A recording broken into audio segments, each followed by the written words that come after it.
Hey guys, welcome to our LA series. If you're new to my channel, I'm Tony and I live with my husband Leuven here in Vancouver, Canada. If you have time, perhaps you can join us as we travel to Los Angeles and California just in time for my birthday weekend. Tara, sama ka sa biyahe natin.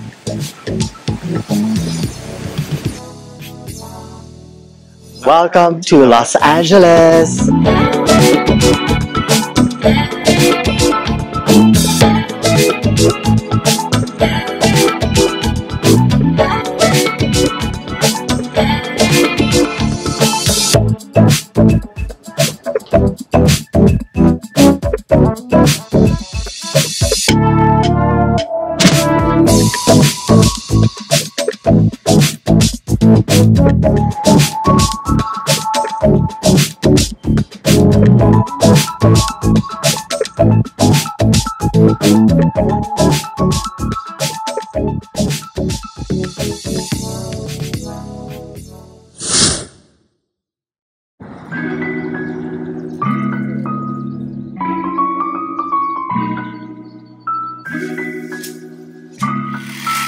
Hi guys, good morning and welcome back to the vlog. Today is Monday morning and Leuven and I are off to Los Angeles, California, and that's our first time to visit LA in time for my birthday week. We are super excited. Ibisitahin natin ang famous Los Angeles. Nakikita lang namin yon sa mga YouTube videos na pinapanood namin, but this time we decided to spend 6 days in LA. Siyempre, pupunta tayo sa very touristy places. LACMA, Rodeo Drive, Beverly Hills, and we are also visiting for the first time Disneyland Anaheim. If you know us and if you've been watching our vlog, last year during Leuven's 40th birthday, pumunta kami ng Orlando Disney World, and this time naman mag-e-enjoy tayo, and for the first time I'm celebrating my birthday in Disneyland. So, kung may time ka, sama ka sa gala natin sa LA. Here we go! See you LA in 3 hours! Andito na tayo inside the plane, and this is gonna be a 3-hour flight going to LA. What are your expectations for this trip? It'll be sunny, it'll be fun, It will be sunny, fun, lots of food. lots of food and shopping. Definitely. What are you most excited about? Ang dami nating tourist spots na bibisitahin, hopefully, when we get to LA. Pero ano sa kanila, or ano doon yung mga nilook forward mo? For sure, I'm looking forward sa... Wait. Tignan natin kung pareha tayo. 1, 2, 3. Disney! Yes, so we really think alike most of the time, and we are big Disney fans, and that's why nilook for number 1 actually on sa list namin. We've never been to Disneyland Anaheim, and that's gonna be our first time, and I can't believe I'm celebrating my 43rd birthday in the happiest place on earth. So looking forward to that. Syempre, I'm also looking forward to Rodeo Drive, The Grove, Beverly Hills, Hollywood Walk of Fame. Lahat ng mga touristy, pati yung Hollywood side, bibisitahin natin. It's gonna be a fun trip for us. And kung gusto mong sumama, sana makasama ka sa trip natin. Punta tayo ng LA. Your seat. Please refer to your safety features card.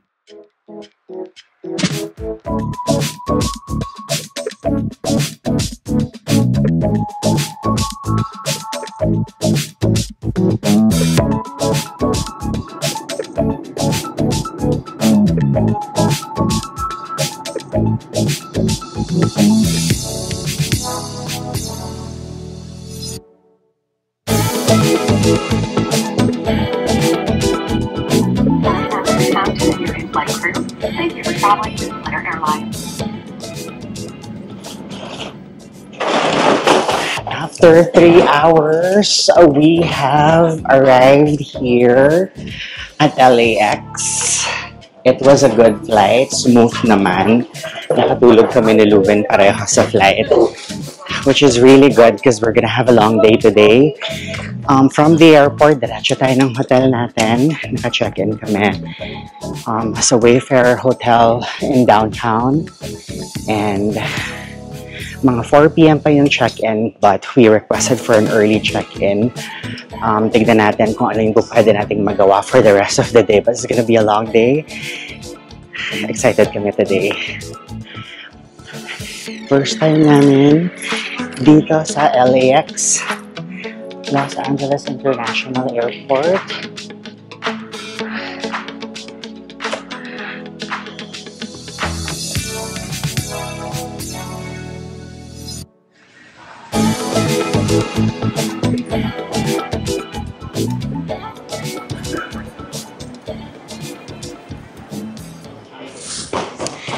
Kunin lang natin yung luggages natin sa carousel 21, o conveyor 21 ba yun?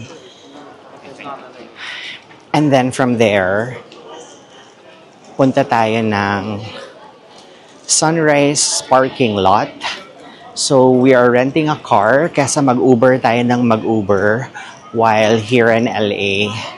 Mas maganda na mag-rent na lang tayo ng car. It will also improve our mobility while in the city. So we can go from point to point. Sana lang madali yung process because first time naming ita-try yung Turo.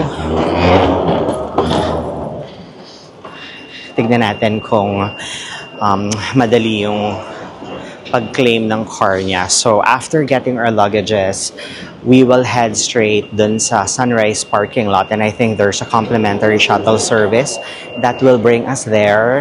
Tapos dun natin imi-meet or dun natin kukunin yung sa attendant yung key ng car. First impressions namin sa airport ng LA. Malaki, malinis. It looks very efficient.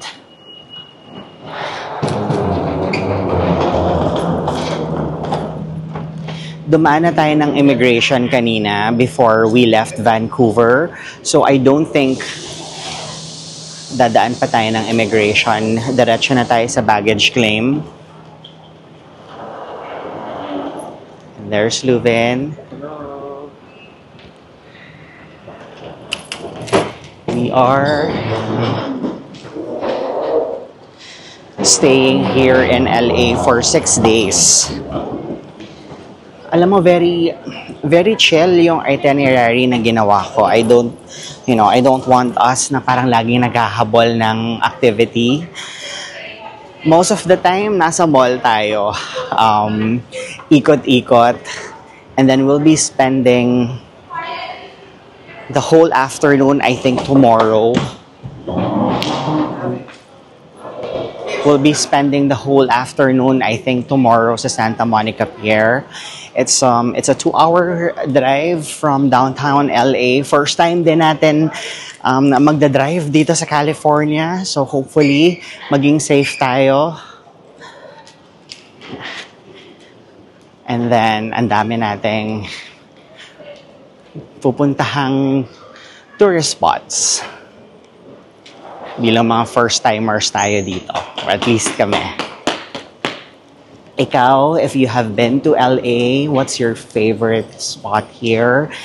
What's your favorite restaurant na dapat kainan or dapat bisitahin? I heard masarap talaga yung pastries ng Porto's Bakery. So, itatry natin yan. We have never tried In-N-Out. So, gusto din namin itry yan. Although, some people say, mas masarap pa rin yung Shake Shack or yung Five Guys. But, why not itry, diba? So, I'm super excited. Pero syempre, ang pinaka-highlight ng trip na to is our Disney adventure. And I am excited about that as well. Kasi nga, first time natin makita ang Disneyland Anaheim.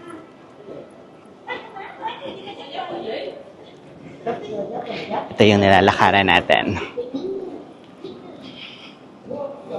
punta tayo sa baggage claim. So, nakuha ko na yung luggage ko. We are just waiting for Leuven's luggage. Hopefully, sana wala namang damage. Mine is okay. This is how my luggage looks like. It came in one piece. So, all good. Pag nagbabiyahe kami, yan yung first source of anxiety ko. Nakarating kaya yung luggage namin? Nagkaroon kaya ng crack or damage? Thankfully, wala naman. So, mukhang we're off to a good start dito sa LA. Sana tuloy-tuloy the entire day and throughout the week. We're still waiting for Leuven's luggage. Andito na yung luggage ni Leuven. Right. All good? All good.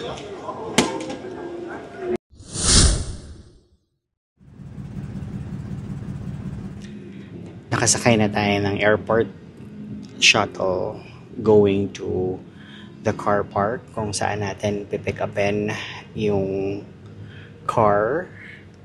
I think that's just 1 mile from here. And then after nun, represent lang natin yung receipt dun sa parking attendant who will lead us doon sa car park kung saan nakapark yung car rental natin. Hi again, you guys. Hello.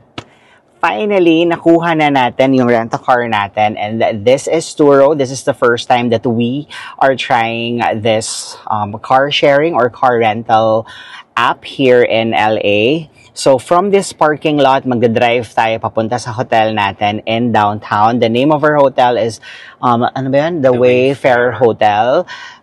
Malapit siya sa business district, LA downtown.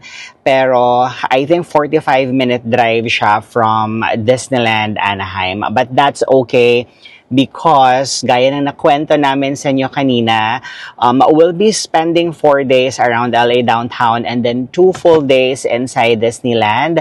Kaya naman, susulitin natin yung limited time natin here in LA para mag-ikot-ikot, bisitahin ang kanilang mga magagandang mga malls na hindi natin typically nakikita sa Vancouver, right? Kasi ang pinaka-maayos na mall na natin sa Vancouver downtown, if I'm not mistaken, is the CF.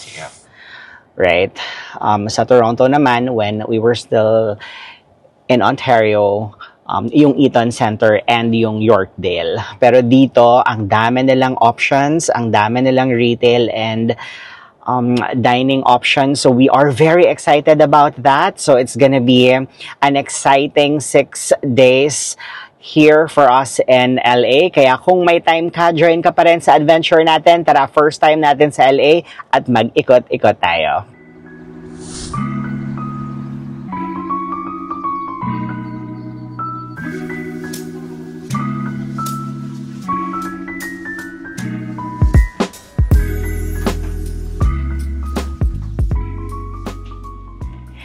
Finally, naka-check-in na tayo. It's 2 p.m. We were able to avail the early check-in because Hilton member tayo. Dapat 4 p.m. pa yung check-in, so we'll take that. I just want to give you a quick room tour. Again, we're staying here at Wayfarer Tapestry, downtown LA.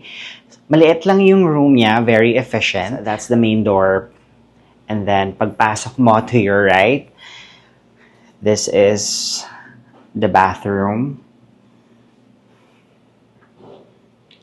That's the vanity mirror. Fresh naman yung kanyang mga linens. And then meron din siyang hair dryer.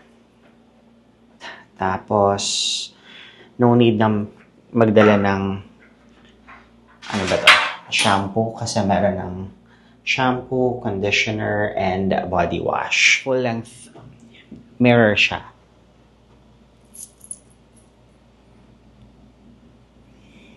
And And this is a queen size or king size bed. So, yan lang siya. King size bed. Meron siyang side desk dito.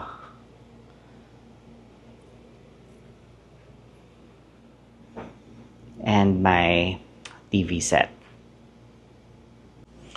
And then may complimentary water siya. And meron din siyang steam iron. So, pwede bang ihang yung mga clothes mo dito. So, sabi nila, this is city view.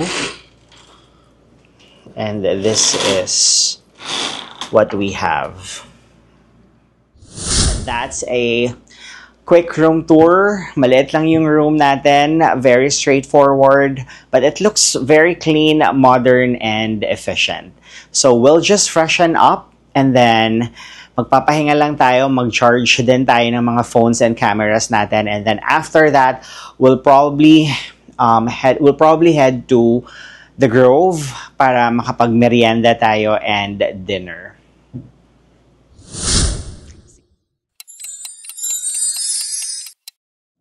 Siyempre, preliminary lang naman to. Sa nakita mo, Vancouver or LA? Hello, Vancouver, pero like, sabi ko sa'yo kanina, every time na Agad-agad? every time nasa, hindi naman Sa lilipat, but US. every time we're in the US, parang lagi kong naiisip kung gaano ka advanced ang US as compared to Laid back kasi sa Canada, no? as In compared to general. Canada. Yeah.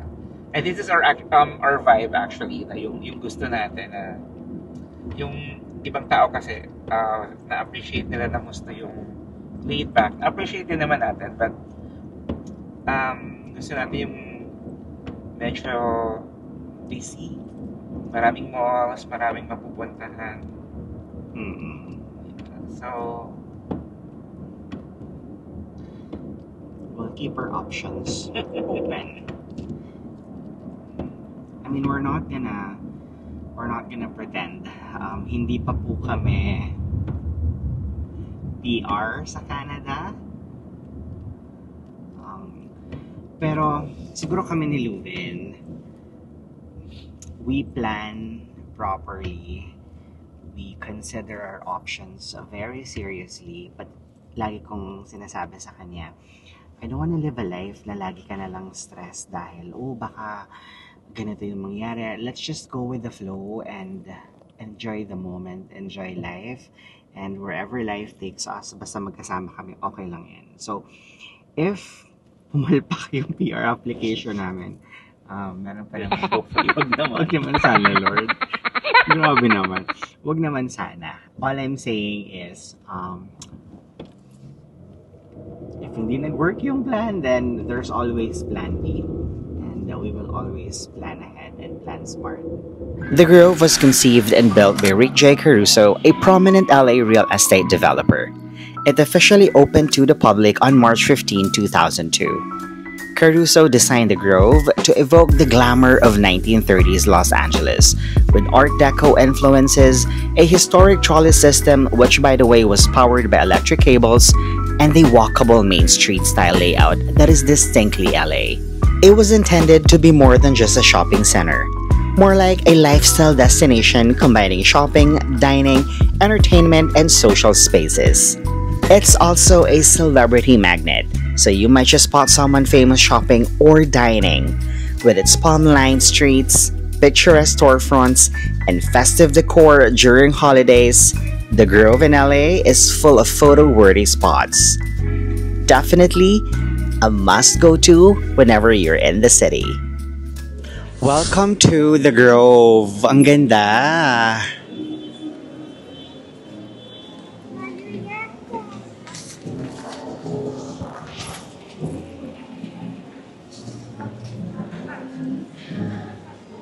Ang nice ng area, very upscale.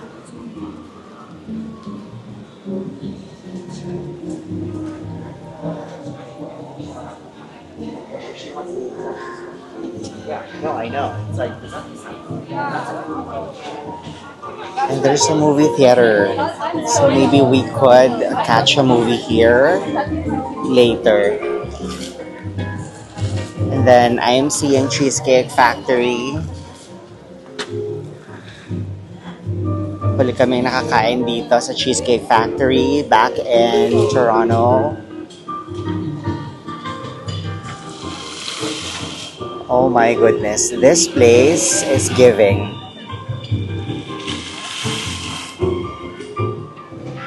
At ang daming retail shops. And we'll spend the rest of the afternoon and evening here in this area. Tomorrow, iba na naman yung itinerary natin. But so far, I am loving the LA vibe. And look at this. Oh.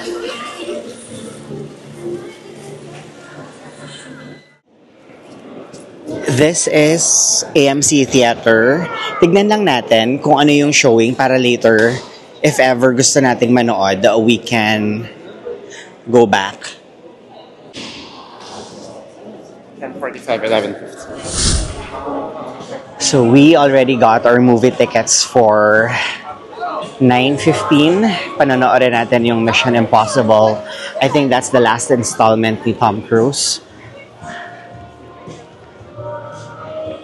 Hanap tayo ng masarap kainan. Grabe, ang laki ng Apple Store nila dito. Nag-Nike si Luvin. Ako, I want here, dito. Now, one of the things na I want to share with you is I am a perfume collector. Ang nice ng store nila. My favorite scent is Old Rose.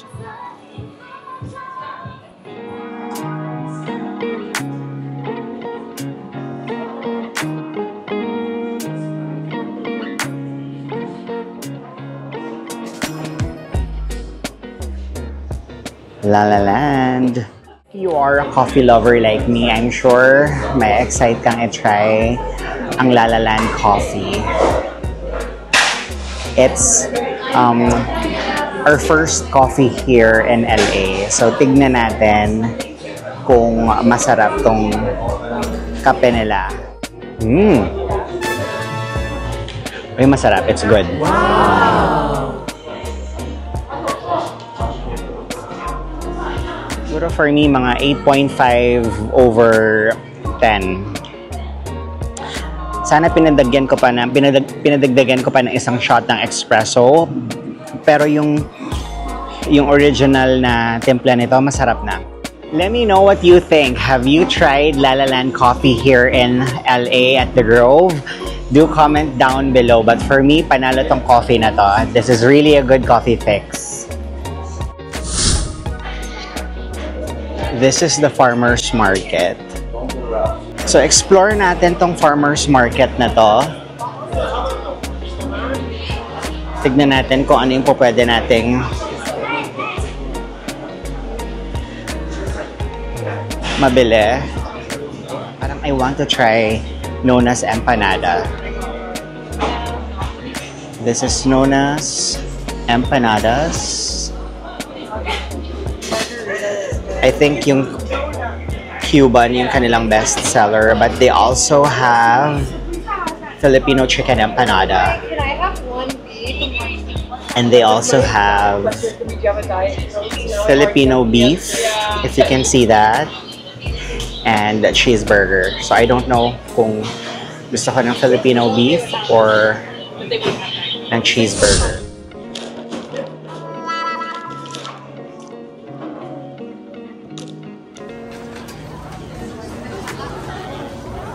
This is Brazilian barbecue. And interestingly, parang gusto ko i-try yung top sirloin nila and yung spicy chicken. Yung spicy beef niya masarap.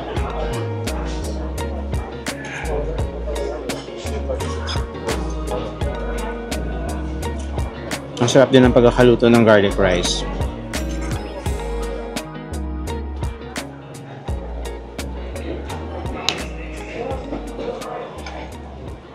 Harap. And we are calling it a day. Ang haba ng araw natin, but we had so much fun. It's almost 9:15 and we are about to enter AMC Theater to watch Mission Impossible Part 2. If sinamahan mo kami from the beginning up until the end of this video, thanks so much. That means a lot. This has been Tony. I'll see you on the next one. Looking at the sunset, man, you're looking good tonight. I wanna kiss you before the sun goes down. It's what you're doing.